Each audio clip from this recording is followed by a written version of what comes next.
এবার আবহাওয়ার খবরের দিকে নজর রাখবো। ক্রমেই বাড়ছে দক্ষিণবঙ্গের তাপমাত্রা।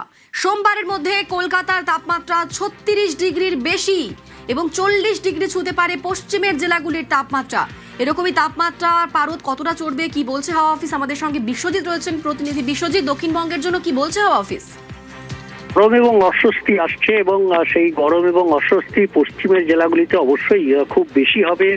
যে জেলাগুলিতে খুব অস্বস্তি বেশি হবে এবং গরম বেশি হবে সেই জেলাগুলির মধ্যে বাঁকুড়া, পুরুলিয়া যেমন রয়েছে, তেমনি ঝাড়গ্রাম, পশ্চিম মেদিনীপুর এবং পশ্চিম বর্ধমান রয়েছে। এই 5 জেলায় যেমন আগামী কয়েকদিন, অন্তত আগামী 5 থেকে 7 দিন এই পরিস্থিতি থাকবে বলেই জানাচ্ছে আবহাওয়া দপ্তর। তবে তার সঙ্গে কলকাতা সহ দক্ষিণবঙ্গের বেশিরভাগ জেলাতেই এই গরম এবং অস্বস্তি বাড়বে।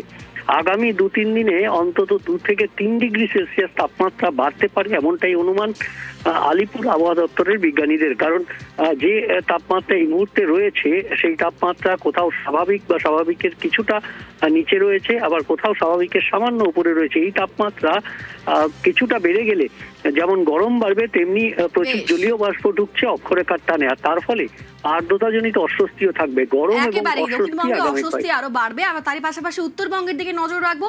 উত্তরবঙ্গে আজও ঝড় বৃষ্টির পূর্বাভাস রয়েছে। উত্তরবঙ্গের কয়েকটি জেলাতে আজকে ঝড় বৃষ্টির সতর্কতাও রয়েছে। কোথায় কোথায় বৃষ্টি হবে জানবো। আমাদের সঙ্গে পার্থ রয়েছেন, প্রতিনিধি পার্থ। দেখো, উত্তরবঙ্গের পাহাড় এবং সমতলের একাধিক জেলাতে কিন্তু ঝড় বৃষ্টির প্রভাব থাকছে আজও, এবং সকাল থেকে আকাশ মেঘলা রয়েছে পাহাড়ি এলাকায়। দার্জিলিং, কার্শিয়াং, কালিম্পং, মিরিক সর্বত্র আকাশ মেঘলা রয়েছে এবং বিকেলের পর থেকে বেশ কিছু জেলায় ধরে হাওয়া বইবে, সঙ্গে কিন্তু মুসুল ধারায় বৃষ্টির প্রভাব থাকছে। ঠিক তেমনি সমতলের জেলাগুলো যদি তাকায় তাহলে ডুয়ার্সের একাংশ, শিলিগুড়ি এবং আলিপুরদুয়ার এবং কোচবিহারের একাংশে কিন্তু ঝড় বৃষ্টির পূর্বাভাস থাকছে। অর্থাৎ এই যে দুর্যোগ, সে দুর্যোগ থেকে দুর্যোগ আবহাওয়া কিন্তু কাটেনি উত্তরবঙ্গের আকাশ থেকে, এবং আগামী আরো 2 দিন অর্থাৎ মঙ্গলবার পর্যন্ত কিন্তু এমনই আবহাওয়া থাকবে বলে হাওয়া অফিস থেকে জানানো হয়েছে। ধন্যবাদ পার্থ।